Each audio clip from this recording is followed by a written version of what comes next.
Good morning. ഇന്നത്തെ എൻ്റെ long വീഡിയോയിൽ മോർണിംഗിലെ കുക്കിംഗ് റുട്ടീനാണ് കേട്ടോ. അവധി ആയതുകൊണ്ടും ഫെൽസുകൂടിന് ഫുട്ബോൾ കോച്ചിങ് ഇല്ലാത്തതുകൊണ്ടും എണീറ്റപ്പോൾ കുറച്ച് താമസിച്ചു പോയി. കട്ടൻ കാപ്പിയും കട്ടൻ ചായയും കൂടിയൊക്കെ നിർത്തിയതുകൊണ്ട് തന്നെ രാവിലെ എണീറ്റ് വന്ന് അതിന് വേണ്ടിയിട്ടൊരു ടൈം വേസ്റ്റ് ചെയ്യേണ്ട, നേരെ അരിയിടാനുള്ള വെള്ളവും വെച്ചു. ഇന്നലത്തെ ചോറ് കുറച്ച് തിളപ്പിക്കാനുണ്ടായിരുന്നു, അതും തിളപ്പിക്കാൻ വെച്ചു.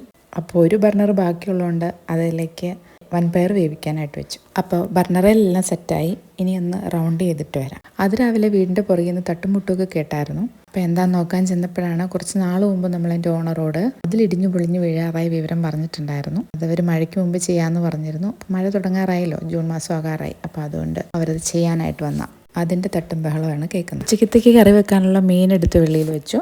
മീൻ വെള്ളം ഒഴിച്ച് ഫ്രീസറിൽ വെച്ചിരിക്കുന്നതുകൊണ്ട് അത് ഡീഫ്രോസ്റ്റായിട്ട് കിട്ടാനായിട്ട് വലിയ താമസമൊന്നും വരില്ല. ഇന്നത്തെ എൻ്റെ എല്ലാ കറികളിലും തേങ്ങ ചേർക്കാനുണ്ട്. നേരത്തെ തന്നെ തേങ്ങയും ചിരണ്ടി കടലയും വേവിച്ച് വെച്ചിരുന്നതുകൊണ്ട് അത്രയും പണി കുറഞ്ഞു കിട്ടി. രാവിലെ എണീറ്റ് ഡോറും വിൻഡോയും ഒക്കെ തുറന്നായിരുന്നെങ്കിലും പുറത്തോട്ട് ഇറങ്ങില്ലായിരുന്നു. ഇപ്പം എന്തായാലും ഇറങ്ങിയ സ്ഥിതിക്ക് ജെന്നീനും കൂട്ടിലേക്കാക്കി. അവൾക്ക് കൂട്ടി കയറാൻ മടി. അവൾക്ക് എപ്പോഴും സിറ്റൗട്ടിൽ കിടക്കാനാണ് ഇഷ്ടം. ചുമ്മാ കൂട്ടിലിട്ട് അടച്ചിട്ട് പോന്നാൽ പറ്റില്ല. അവളെ തന്നെ തുറന്നു പോരുന്ന കാരണം ഒരു പ്രത്യേക ലോക്കിട്ട് പൂട്ടണം.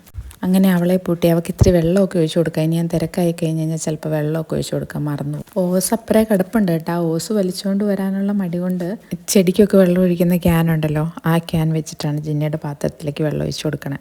നട്ടപ്പോൾ ഇത്തിരിക്കോളമുള്ളൊരു കുഞ്ഞു മാവായിരുന്നു. ഇപ്പോൾ തന്നെ ആ ഏരിയ ഫുള്ള് നല്ല തണലൊക്കെ ആയിട്ട് വിരിഞ്ഞ് നിൽക്കുന്ന കാണുമ്പം നല്ല സന്തോഷം. ഞാൻ നട്ട മാവാണ് കേട്ടോ. ഇന്ന് കുക്കിംഗ് പരിപാടി പെട്ടെന്ന് തീർക്കണം. അത്യാവശ്യം കുറേ പരിപാടികളുണ്ടെന്ന്. നല്ല ക്ലീനിങ് ഉണ്ട്. മുകളിൽ വലിയ പടർന്ന് പന്തലിച്ച് കയറാൻ പറ്റാണ്ട് കിടന്ന മണിമുല്ലയൊക്കെ വെട്ടി ഇട്ടിട്ടുണ്ട്. അതെല്ലാം ഒന്ന് ക്ലീൻ ചെയ്ത് മാറ്റണം. അതിനൊക്കെ വേണ്ടിയിട്ട് എന്നെ ഹെൽപ്പ് ചെയ്യാനുള്ള ആളാണ് ഇപ്പോൾ വരുമെന്ന് പറഞ്ഞത്. അങ്ങനെ കാപ്പൂടിയൊക്കെ കഴിയുമ്പോഴത്തേക്കും എല്ലാ അടുക്കളപ്പണിയും തീർക്കണം എന്നാണ് വിചാരിച്ചു വെച്ചിരിക്കുന്നത്. അങ്ങനെ ഞാൻ പുറത്ത് ചുറ്റിക്കറങ്ങി വന്നപ്പോഴത്തേക്കും തിളപ്പിക്കാൻ വെച്ചിരുന്ന ചോറ് തിളച്ചു. അതെടുത്ത് ഊറ്റിയിട്ടു. പുതിയ അരിക്കുള്ള വെള്ളം ചൂടായി.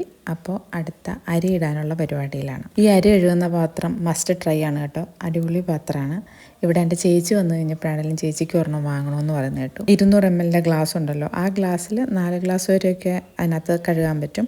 അതിൽ കൂടുതലൊക്കെ എടുക്കേണ്ടവർക്ക് ബുദ്ധിമുട്ടായിരിക്കും. അതിൽ വലിയ സൈസ് ഉണ്ടോ എന്ന് എനിക്ക് അറിഞ്ഞുകൂടാ. ഇതിനാണെങ്കിൽ വലിയ വിലയൊന്നുമില്ല, 100 സംതിങ്, 200 താഴെ ഉള്ളൂ.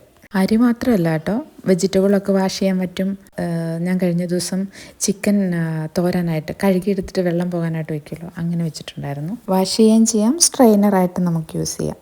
അങ്ങനെ കറികൾക്ക് വേണ്ടുന്ന സവോള, ഇഞ്ചി, വെളുത്തുള്ളി അങ്ങനെയുള്ള സാധനങ്ങളെല്ലാം എടുത്തുകൊണ്ട് വന്നു. ആ സമയം കൊണ്ട് നമ്മുടെ അരിയും തിളച്ചു. അത് റൈസ് കുക്കറിനകത്തേക്ക് ഇറക്കി വെക്കാം. ഇതുള്ളൂ ഇനി അതിൻ്റെ പണി.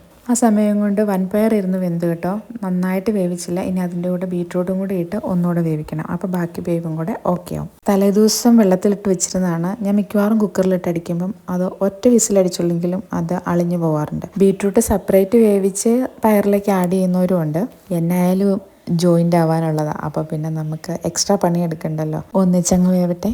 അത് വേകുന്ന സമയം കൊണ്ട് വേഗം തന്നെ തേങ്ങയും മുളകും ഉള്ളിയെല്ലാം കൂടെ ഒന്ന് ഒതുക്കിയെടുത്തിട്ട് വരാം. കുറച്ച് തേങ്ങ, 3-4 ഉള്ളി, 2-3 വെളുത്തുള്ളി, 1/4 ടീസ്പൂൺ ജീരകം, 2 പച്ചമുളക്, അതിൻ്റെ കൂടെ 1/4 ടീസ്പൂൺ മഞ്ഞൾപ്പൊടി, 1/2 ടീസ്പൂൺ കാശ്മീരി മുളക് പൊടി, ആവശ്യത്തിനുള്ള ഉപ്പ്, അതിൻ്റെ കൂടെ ശകലം വെള്ളവും കൂടി ഒഴിച്ച് ഒതുക്കിയെടുത്തിട്ട് വരാം. അരപ്പ് റെഡിയാക്കിക്കൊണ്ട് വന്നെങ്കിലും ബീട്രൂട്ട് കുറച്ചുകൂടി ഒന്ന് സെറ്റായി വരാനുണ്ടായിരുന്നു. അപ്പോൾ കുറച്ച് നേരം വെയിറ്റ് ചെയ്തതിന് ശേഷം വേവൊക്കെ നോക്കി കറക്റ്റായെന്ന് അറിഞ്ഞപ്പോൾ അരപ്പിട്ട് കൊടുക്കാം.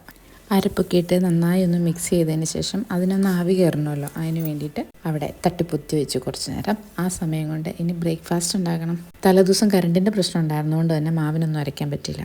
അപ്പം എളുപ്പമായിട്ട് ഉണ്ടാക്കാൻ പറ്റുന്നത് പുട്ടല്ലെങ്കിൽ ഉപ്പുമാവ്. പുട്ട് താല്പര്യക്കുറവായതുകൊണ്ട് തന്നെ നേരെ ഉപ്പുമാവിലേക്ക് കിടക്കാം. ഒരു സൈഡിൽ നിന്ന് കുക്കിംഗ് കഴിയുന്നതനുസരിച്ച് അപ്പുറത്ത് വാഷ് ബേസിനിലെ പാത്രം ഇങ്ങനെ വന്നുകൊണ്ടിരിക്കും കേട്ടോ. അരിയുന്നതിൻ്റെയും പിടിക്കുന്നതിൻ്റെയും എല്ലാം. അത് കുറേശ്ശെ ഒരു സൈഡിൽ കൂടെ കഴുകുന്നുണ്ട്, ഇല്ലെങ്കിൽ അവസാനം അതൊരു വലിയ മല പോലെ ഇരിക്കും. ഒന്ന് ക്ലീൻ ചെയ്തൊക്കെ വന്നപ്പോഴത്തേക്കും പയറിൻ്റെ കാര്യത്തിൽ സെറ്റായി. ഇനി പയർ പതുക്കെ ഒരു സൈഡിലേക്ക് മാറ്റി വെച്ചിട്ട് അടുത്ത പരിപാടി തുടങ്ങാം, ഉപ്പുമാവിൻ്റെ പരിപാടി. അടുക്കളയിൽ നല്ല ചൂടായതുകൊണ്ട് കേട്ടോ, എല്ലാ ബർണറും ഒന്നിച്ച് കത്തിച്ച് കഴിഞ്ഞാൽ ഞാനും കൂടെ ഒന്ന് കത്തേണ്ടി വരും. മുകളിൽ ഫാനുണ്ട്, പക്ഷേ ബർണർ ഓൺ ആയിരിക്കുന്ന സമയത്ത് നമുക്ക് ഫാൻ യൂസ് ചെയ്യാൻ പറ്റത്തില്ലല്ലോ. അതുകൊണ്ട് തന്നെ ഒട്ടും സഹിക്കാൻ മേലാതെ വരുമ്പോൾ ഞാൻ ബർണറൊക്കെ ഓഫ് ചെയ്തിട്ട് കുറച്ച് നേരം ഫാനിടും, അല്ലെങ്കിൽ അപ്പുറത്ത് എവിടെയെങ്കിലും പോയി ഇരുന്നിട്ടാണ് ഞാൻ വരാറ്. നല്ല ചൂടായതുകൊണ്ടാണ് ഓരോ ബർണറിൽ വെച്ചിട്ട് ഞാൻ ഉണ്ടാക്കുന്നത്. കാരണം അത്രയും ചൂട് ഞാൻ സഹിച്ചാൽ മതിയല്ലോ. പണി കുറച്ചുകൂടെ താമസിക്കും, എന്നാൽ അതനുസരിച്ച് ഞാനിങ്ങനെ അരിഞ്ഞ സൈഡിലേക്ക് വെക്കുന്നുണ്ട് അടുത്ത കറിക്ക് വേണ്ടിയിട്ടുള്ള സാധനങ്ങളൊക്കെ. നമ്മുടെ ഉപ്പുമാവിൻ്റെ റെസിപ്പി ഒന്നും അങ്ങനെ പറയേണ്ട കാര്യമില്ലല്ലോ, അതൊരു ദേശീയ ഭക്ഷണമല്ല. എല്ലാവരും പുട്ട് ഉപ്പുമാവൊക്കെയാണല്ലോ പെട്ടെന്നുള്ള ഒരു കാര്യത്തിന് വേണ്ടിയിട്ട് ഉപയോഗിക്കണേ. എല്ലാവർക്കും തന്നെ അറിയാവുന്ന കാര്യമാണ്. എന്നാലും ടേസ്റ്റിനായിട്ടുള്ളൊരു കാര്യം കൂടെ ഞാൻ പറയാം. ഉപ്പുമാവിൻ്റെ ഏറ്റവും ഇമ്പോർട്ടൻ്റ് ആയിട്ടുള്ള കാര്യം എന്ന് പറയുന്നത് അതിൻ്റെ വെള്ളമാണ്. 1 ഗ്ലാസ് റവയ്ക്ക് ഞാൻ 1.5 ഗ്ലാസ് വെള്ളമാണ് ഒഴിക്കാറ്. അതുപോലെ തന്നെ വെള്ളം നന്നായി തിളച്ച് കഴിയുമ്പോഴത്തേക്കും അതിനകത്തേക്ക് കുറച്ച് ഗീയും കൂടെ ആഡ് ചെയ്ത് കൊടുക്കണം.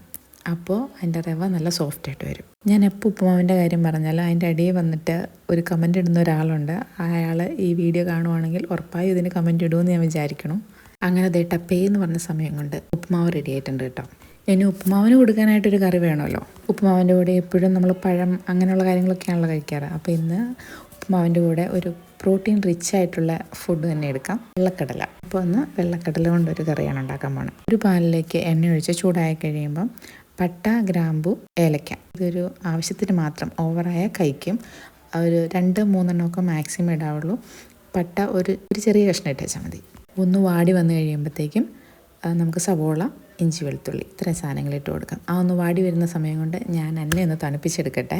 ഇതിലേക്ക് ചേർക്കേണ്ട ഇൻഗ്രീഡിയൻസ് പറയാം. അളവുകൾ പറയുന്നില്ല, ഓരോരുത്തരും എടുക്കുന്ന കടലയ്ക്ക് അനുസരിച്ച് അത് മാറ്റം വരുത്തിയാൽ മതി.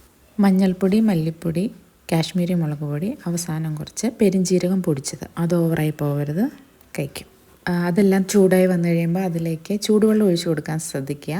അതും ഒന്ന് ചൂടായി വന്നു കഴിയുമ്പോൾ നമ്മൾ വേവിച്ച് വെച്ചിരിക്കുന്ന കടല ഇട്ട് കൊടുക്കാം. ഇത് ഞാൻ തലേദിവസം തന്നെ വേവിച്ച് വെച്ചിട്ടുണ്ടായിരുന്നു. കടല മുഴുവനായും വാരിയിടരുത്, ഒരു പിടി കടല മാറ്റി വെച്ചിരിക്കണം. നമുക്കത് അവസാനം അരച്ച് ചേർക്കാൻ വേണ്ടിയിട്ടുള്ളതാണ്.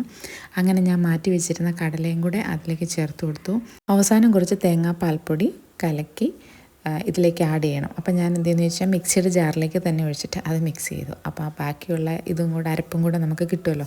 ഇനി റെഡി ആയി കഴിഞ്ഞതിന് ശേഷം ഒരു വളരെ കുറച്ച് മാത്രം പഞ്ചസാര ആഡ് ചെയ്ത് കൊടുക്കുക.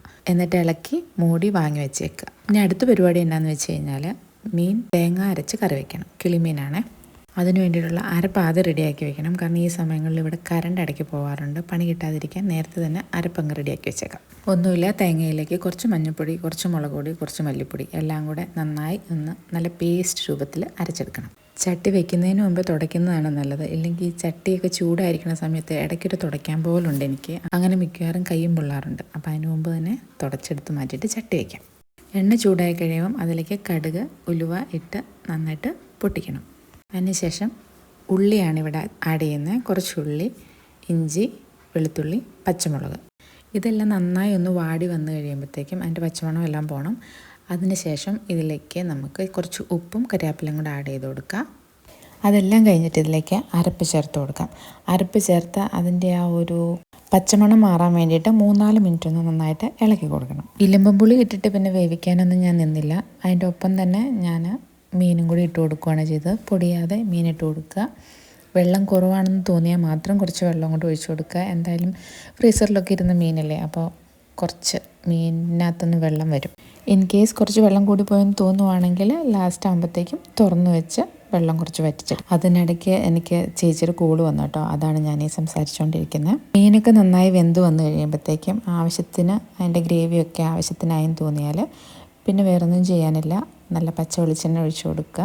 3-4 ഉള്ളി എടുത്ത് ചെറുതായിട്ട് അരിഞ്ഞ് അതിങ്ങനെ മുകളിലൊന്ന് ഇട്ട് കൊടുക്കുന്നത് നല്ലതാണ്. പക്ഷേ ഇനി എനിക്ക് അതിനുള്ള ആവതില്ലാത്തതുകൊണ്ട് ഞാൻ നിർത്തി. ചൂടാണ്, പെട്ടെന്ന് പണി തീർത്ത് ഇവിടെ നിന്ന് ഇറങ്ങി എസ്കേപ്പ് ആവണം. പക്ഷേ അങ്ങനെ ഇട്ട് കൊടുക്കുന്നത് നല്ലതാട്ടോ, ഒരു നല്ല ടേസ്റ്റ് തരും. കുക്കിങ്ങിൻ്റെ ഇടയ്ക്ക് തന്നെ ഇടയ്ക്കിടയ്ക്ക് പാത്രങ്ങളൊക്കെ കഴുകി വെച്ചിരുന്നതുകൊണ്ട് വലിയ കാര്യമായിട്ട് പാത്രമൊന്നുമില്ല. അവസാനം വന്ന കുറച്ച് പാത്രങ്ങൾ മാത്രമേ ഉള്ളൂ. അതെല്ലാം ഒന്ന് കഴുകി കിച്ചൻ്റെ കൗണ്ടർ ടോപ്പും എല്ലാം ഒന്ന് ക്ലീനാക്കി വെടിപ്പാക്കി ഇട്ട് കഴിഞ്ഞാൽ പിന്നെ ഈ അടുക്കളയിലോട്ട് കയറുമ്പോൾ തന്നെ ഞാൻ എന്തോ ഒരു സ്വർഗ്ഗത്തിലേക്ക് കയറുന്ന പോലെ എനിക്ക് തോന്നാറ്. ഞാൻ കുക്ക് ചെയ്ത സാധനങ്ങളെല്ലാം ഇവിടെ വർക്ക് ഏരിയയിലാണ് കേട്ടോ സെറ്റ് ചെയ്ത് വെക്കുന്നത്. എന്നിട്ട് ആവശ്യമാകുമ്പോഴത്തേക്കും ഞാൻ എടുത്ത് പിന്നെ അത് ബാലൻസ് ഉണ്ട് എന്നുണ്ടെങ്കിൽ ചെറിയ പാത്രങ്ങളിലാക്കി ഫ്രിഡ്ജിൽ സൂക്ഷിക്കും. ഒരു ബോട്ടിൽ വെള്ളം എടുത്ത് ഇപ്പോൾ പോകുന്ന വഴിക്കെല്ലാം കൊണ്ടുപോകും. ഹാളിൽ പോയിരുന്ന അവിടെ, ഡൈനിങ് ടേബിളിലാണെങ്കിൽ അവിടെ, സ്റ്റിച്ച് ചെയ്യുന്നിടത്താണ് അവിടെ. അങ്ങനെയാണെങ്കിലേ വെള്ളം കൂടി നടക്കത്തുള്ളൂ. അത് തൊട്ടടുത്തുണ്ടെന്നുണ്ടെങ്കിൽ ഇങ്ങനെ വെള്ളം കുടിച്ചുകൊണ്ടിരിക്കാമല്ലോ. അങ്ങനെ പാത്രം എടുത്ത് വെച്ചിരുന്ന ബാസ്ക്കറ്റും കൂടി ഒഴിവായി കഴിഞ്ഞപ്പം അടുക്കള സെറ്റായി. ഇതാണ് ഇന്നലെ വൈകുന്നേരം ഞാൻ വെയിലൊക്കെ പോയി കഴിയുമ്പോൾ ടെറസിൽ കയറി വെട്ടിയിട്ട് എൻ്റെ മണിമുല്ലയുടെ അവസ്ഥ. അത് ആ ഗേറ്റ് വഴി ഞാൻ എങ്ങനെ ഇപ്പുറത്തെത്തിയെന്ന് എനിക്കറിയില്ലായിരുന്നു. ഞാൻ എങ്ങനെയൊക്കെയോ ഇപ്പുറത്തെത്തി. എന്തായാലും മോൾഭാഗത്ത് കുറച്ച് കിളിക്കൂടുകളൊക്കെ ഉണ്ട്. നാളെ വരുന്ന ആൾക്ക് എളുപ്പത്തിന് വേണ്ടിയിട്ടാണ് ഞാൻ ഇന്ന് വൈകുന്നേരം അത് വെട്ടിയിട്ട്. അല്ലെങ്കിൽ ആ കടും വെയിലത്ത് അവരിരുന്ന് വെട്ടേണ്ടി വരും. അത് വീഡിയോ കാണുന്ന എല്ലാവരും ഒന്ന് സബ്സ്ക്രൈബ് ചെയ്ത് സപ്പോർട്ട് ചെയ്യുന്നേ. അപ്പോൾ അടുത്ത വീഡിയോയിൽ കാണാം. Bye bye.